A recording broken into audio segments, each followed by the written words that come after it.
It is not enough to photograph the obviously picturesque. Now that is a quote by Dorothea Lange, and she is the artist that we will be studying this week in art history.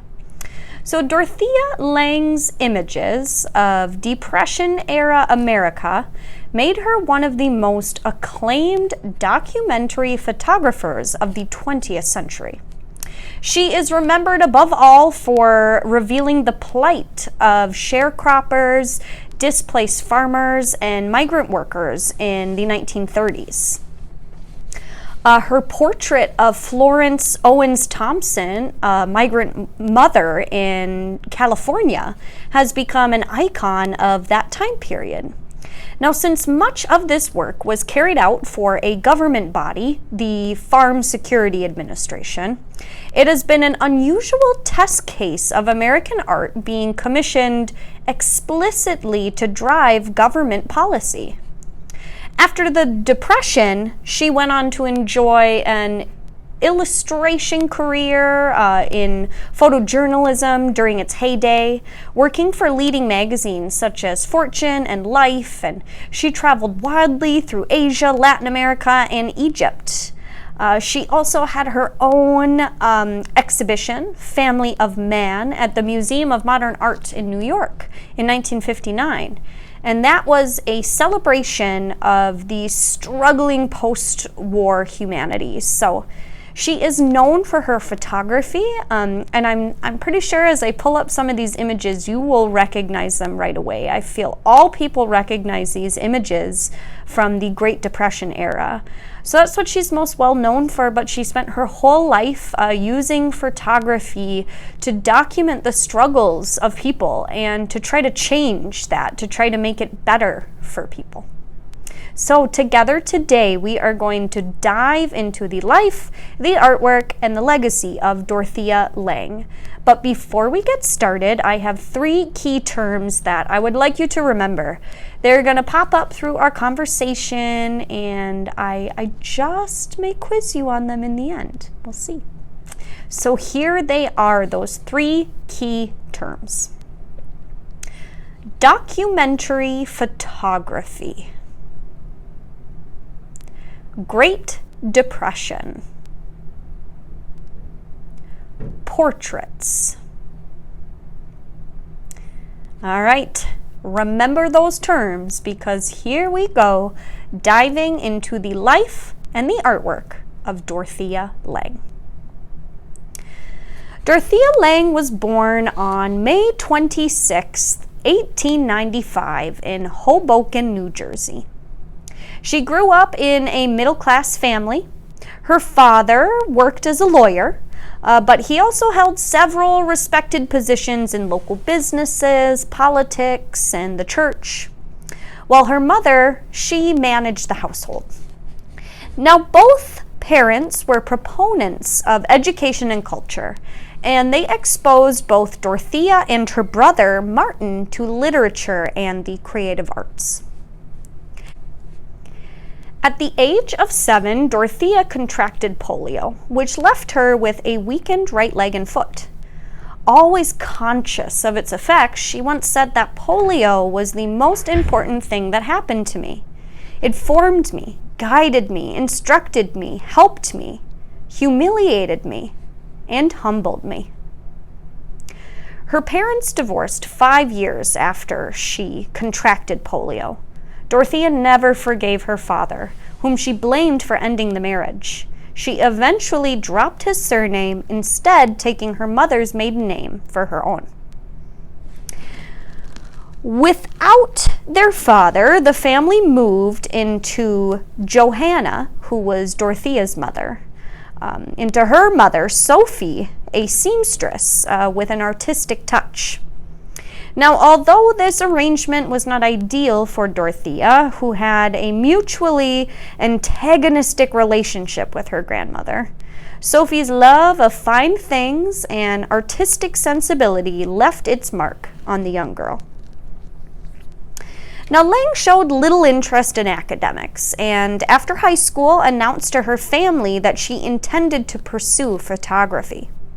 Looking for work, she approached Arnold Genth, one of the most successful portrait photographers in the nation at the time. He hired her as a receptionist, but taught her skills of the trade, including how to make proofs, retouch photographs, and mount pictures. Although she worked for several different photographers after Genth, she always remembered his sense of aesthetics and the importance he placed on high quality, not unlike the lessons her grandmother taught her. Lange also took a photography course with Clarence White, a contemporary of Alfred Stieglitz. White was influenced by the pictorialist style of photography, which cultivated many of the effects of fine painting. But he also encouraged his students to individualize their pictures by developing a unique point of view. And his assignments often involved photographing everyday subjects to truly see them. Now, Lange used this concept later in life, where photographs reveal the extraordinary within the average working American. Now, Dorothea Lange settled in San Francisco in 1918. Through friends, she made connections with wealthy business owners and gallery patrons, and was soon able to open her own successful portrait studio. Lange considered her work a trade rather than an art, and primarily sought to satisfy her clients' desires, not really express herself, but she would take the assignment from her client and try to do exactly what they wanted. Now, at this time, she married Maynard Dixon, a well-known muralist, with whom she had 2 sons, and her marriage grew her deeper into the California art community. But the Great Depression proved a strain on both her marriage and her career. Seeing the effects of financial hardship on the people around her, she grew increasingly dissatisfied with portrait work. She took to the streets of San Francisco, documented and sought new techniques, experimenting with close-up shots and simple compositions that emphasize shape and form, rather than focusing only on the subject.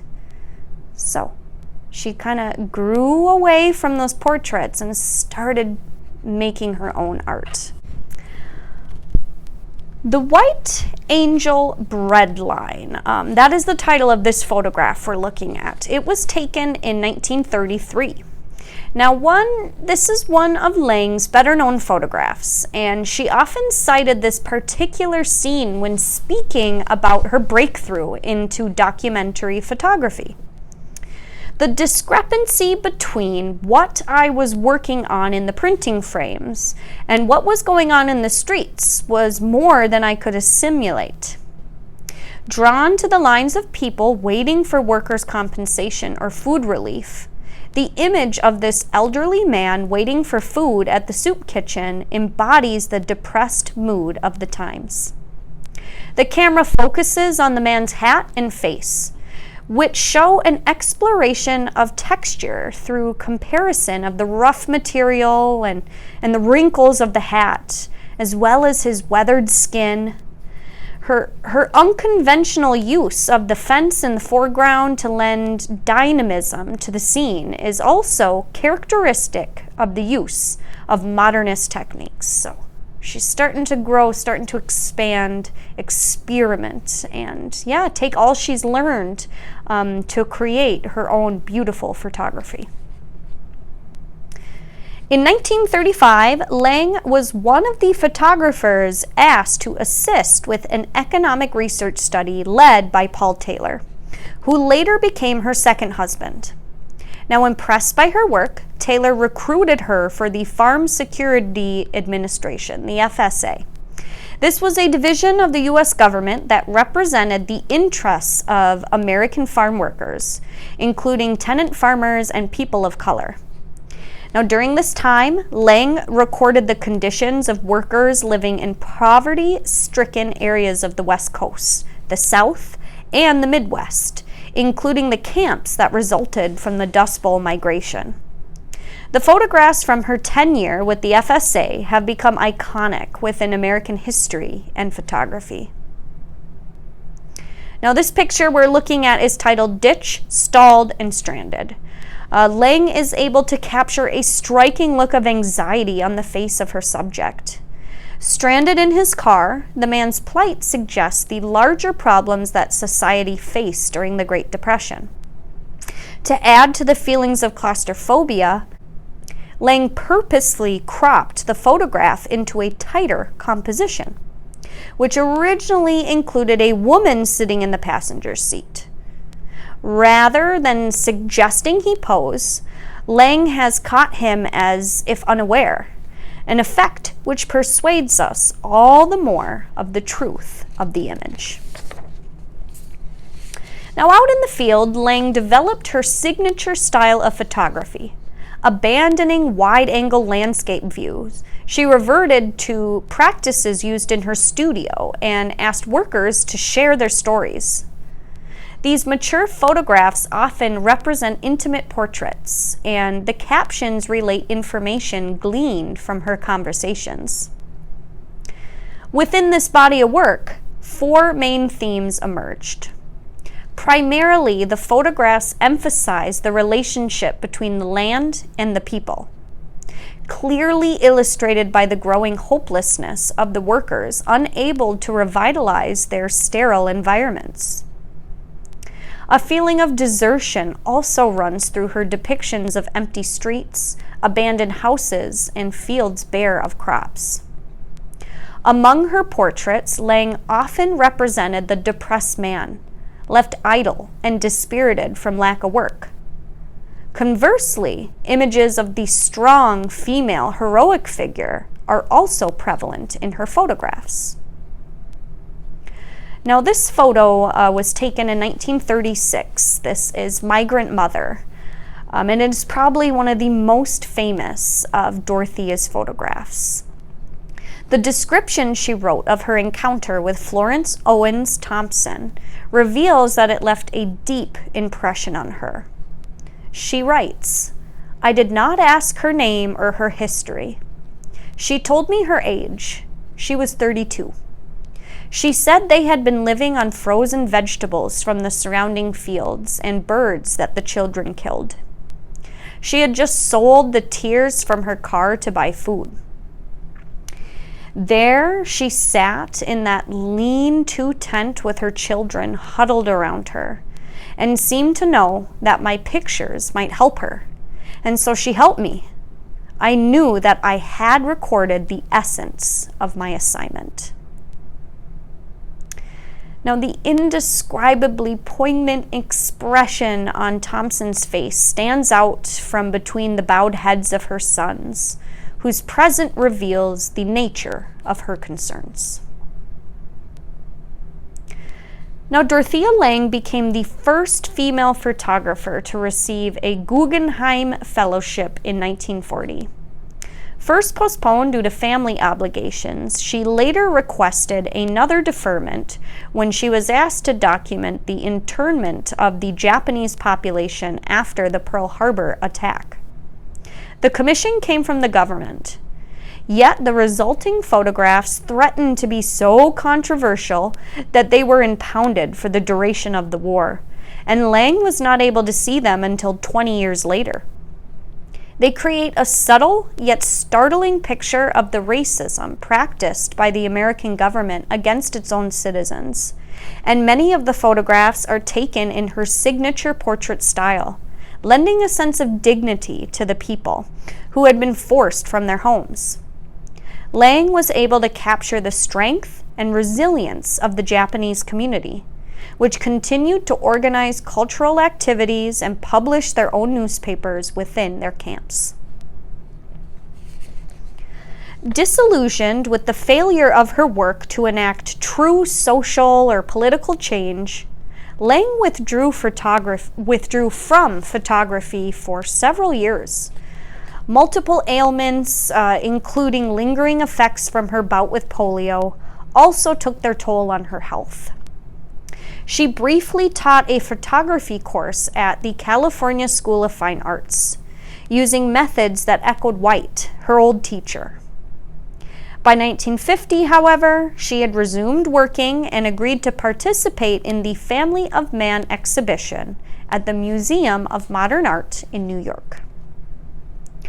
Lange was contracted by Life to photograph the Mormon Society in Utah and the Irish community in County Clare. But these articles also failed to communicate her intentions of social change. Now, when Taylor was appointed a foreign diplomat, she gained the opportunity to record life across the continents, many of which proved more destitute than the conditions she experienced during her work with the FSA. These trips ended as her health continued to deteriorate, although she remained energetic enough to collaborate with New York's Museum of Modern Art on her first solo exhibition. Lange passed away in October of 1965 from esophagus cancer. It was less than just 3 months before her retrospective opened, before her first solo exhibition opened. So Dorothea, she's no longer with us on this earth, but she has left us a legacy. And what is that legacy? What did Dorothea Lange leave behind? Dorothea Lange is an inspiring example of the opportunities that lay open to strong, independent women photographers in the modern era. Her greatest achievements lie in the photographs she took during the Depression. They made an enormous impact on how millions of ordinary Americans understood the plight of the poor in their country, and they have inspired generations of campaigning photographers ever since. But her work after the 1930s also deserves note, not least her involvement with establishing the Aperture Foundation and magazine. Several awards have been set up in her name, including the Lange-Taylor Prize for Excellence in Documentary Studies and the Lange Fellowship for Documentary Photography. Her archives have been preserved near her hometown at the Oakland Museum of California.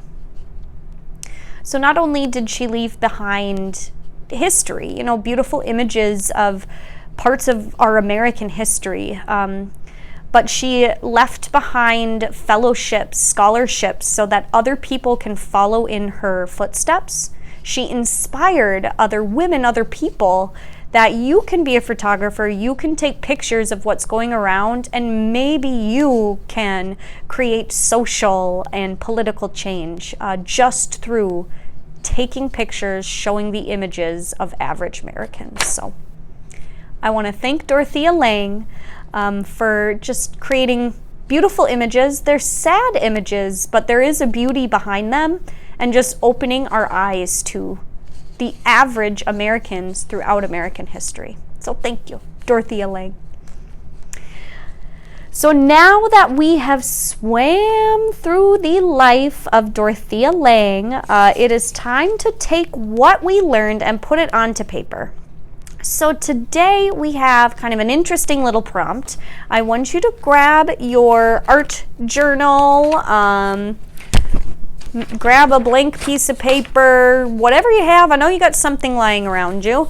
And I also want you to grab an old magazine, an old picture, an old newspaper, something. Because today we are going to write down those terms in our journal, get them onto paper so we will remember. And then we're going to kind of do our own little portrait here. So let me flip this camera around. We'll write out our terms, and then I'll give you your art prompt so we remember all we learned about Dorothea Lange. All right, art journal is out. Let's start by writing down our artist's name. You got it out to a blank page in here. So today we studied Dorothea. That is Dorothea.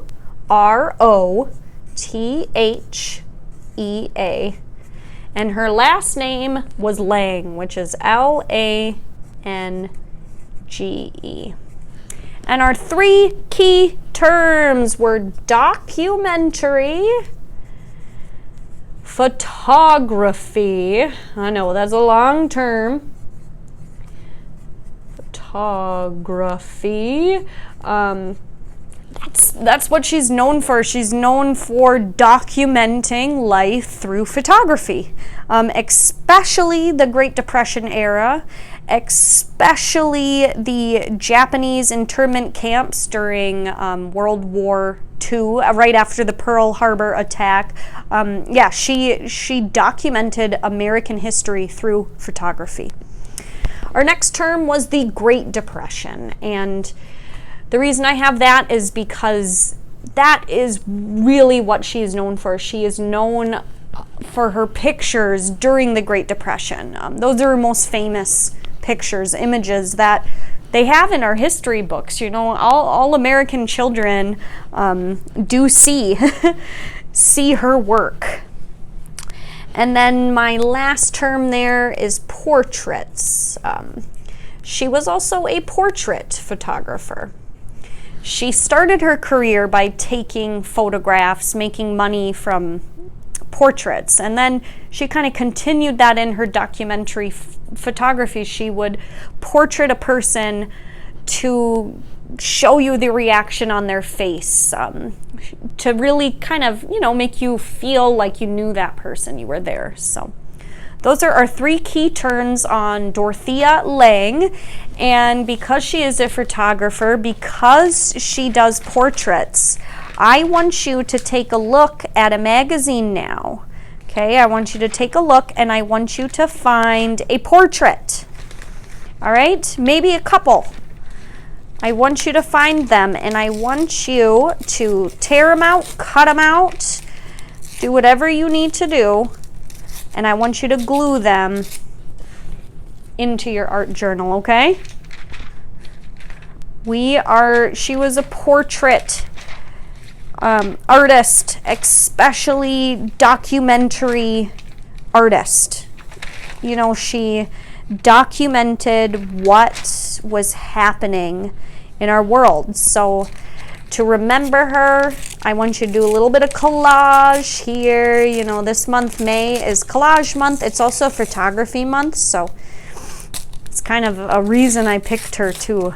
But I want you to pick 1, 2 portraits of just someone that pops out to you. Maybe even read the caption that goes along with the portraits, because that was something Dorothea Lange was known for too. It wasn't just the photo, but she was a journalist. She learned about the person and would put a caption to go along with it. All right, there we have it. There's my 2 portraits there. Well, everyone, I really hope that you enjoyed this program today. As I always say, it is important to learn about the great artists in the world because by learning from the greats, it helps us develop our own style. So by learning, looking at their artwork, and then trying out their styles, we create our own style. So hope you had fun today. I hope you learned something new. I wish you all a wonderful rest of your day, and I'll see you next time, everybody. Goodbye, and happy creating to all.